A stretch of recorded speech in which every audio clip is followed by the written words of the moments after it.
It's a real honor to have Senator Mitt Romney joining the 2020 Israel Summit at Harvard. Thank you so much for speaking with me today, Senator. Thanks, Max.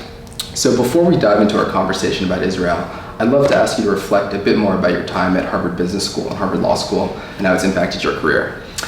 Well, Harvard Business School was a real revelation for me as to how our business world worked, and I was able to get some tools that otherwise would not have had available to me for my business career.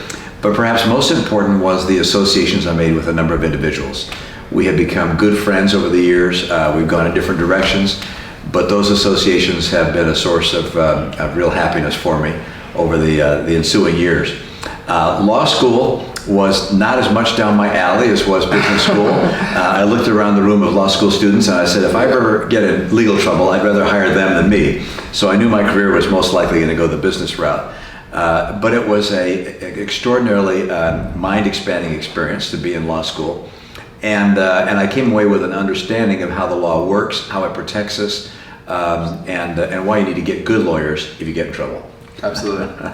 So you've been a strong supporter of Israel for decades, and you made a point to have your first trip abroad, Senator from Utah, be to Israel. Can you talk about the importance of the US-Israel relationship and why it's so important for Israel to remain a bipartisan issue?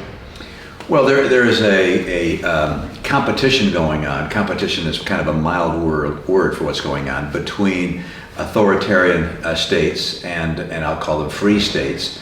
And the authoritarians are winning these days. Authoritarian nations like China and Russia are exporting their technology, are exporting their capacity to interfere in elections, democratic elections, and they're trying to push their model such that free countries like ourselves are not able to compete economically, militarily, geopolitically. And Israel is a nation that is also a democracy that stands in a very difficult neighborhood and that is a model in its region for the advantages of having a democracy in terms of technology, innovation, economic vitality, military prowess, and so forth. So a relationship with Israel communicates to a significant part of the world that the democracy works, that it's a model which is every bit as good as, and in fact, a lot better than the authoritarian model. And what about the concern from some that Israel is now becoming a partisan issue? How can we continue to make sure that Israel remains something that's bipartisan going forward? Well, everything becomes partisan in our country these days, and I'm not quite sure why that is. I would think there would be a recognition on the part of people on both sides of the aisle that we are in a competition with the authoritarian states, that Israel is a nation which shares many of our values, and we very badly want to align our interests with that of Israel. I think that right now the question of the Palestinians figures into that calculus, and I think the administration and the moves it's recently made will perhaps bring the temperature down somewhat. Absolutely. So what's your strong opposition to the boycott, divestment, and sanctions movement that seeks to delegitimize Israel, both on college campuses and in governments worldwide?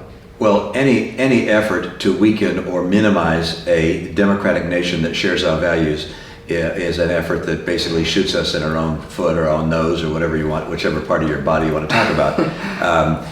We want to encourage nations where we have disagreements to try and make changes that would make them comport more to what our values might be. Yep. But you don't attack or try and weaken a country which shares our values. And which is one of the nations which is standing up in this region for principles of democracy and human rights. And as you just noted, Israel has emerged as one of the global innovation leaders. And you've also spoken at times over the past few years about how Israelis have a special sense of purpose. Can you talk more about why you think Israel has been so successful in business and what this special sense of purpose is that Israelis have? I think that all people find their lives more fulfilling if they have a purpose greater than just themselves. And David Brooks, a columnist of the New York Times, just wrote a book called The Second Mountain, in which he says that much of happiness in a person's life is associated with whether they have a purpose greater than just selfish requirements. And I think the people of Israel have come together to form a nation which is designed to return to them a Jewish state with the kind of freedom from oppression, which they have experienced throughout the world, and most horrifically and notably during the Second World War. So I think that brings a purpose to many people. A religion brings a purpose to others. Our own nation brings purpose to people who make this our home. So I don't think it's unusual that Israelis would have that feeling of conviction about their country. I would note that whether it's cultural or any other means, the people in Israel have created what some have called a startup nation, which means it is the most prolific of nations in the world, particularly on a per capita basis, in starting new businesses that become highly successful. That's part of the culture. It's part of what's driven Israel to be a leader in the free world. Absolutely. So, Senator, although it was an unpopular decision in your party, you voted to convict President Trump in recent impeachment proceedings. I think a lot of students on campus today who support Israel can relate to being in the minority point of view. So can you discuss a little bit about what went into your vote, but more importantly, what advice you have for pro-Israel students who have been afraid to speak up because they fear retribution? Yeah, just a little background, which is if you've been in politics a long time, and I have for a number of years now, even though my life was really in business, politics has been my avocation for quite some time. During a process like that, I can admit that there have been a couple of occasions where I have made a choice which was more expedient than it was based upon conscience. And at the time I convinced myself that what I was doing was the right thing to do. But looking back, I recognized, and I probably knew it at the time as well in my heart, that what I was doing was politically expedient. And those decisions still haunt me to this day. Even though I've made myriad decisions since then, the fact that there are some things that were not consistent with my fundamental beliefs really grates at me. And at this stage of my life, I've decided not to do that anymore, and to call them like I see them and not worry about the consequences.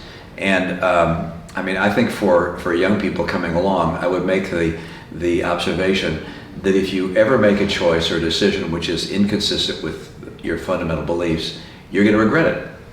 And it's not just regretting it for a day or two, you're going to regret it the rest of your life.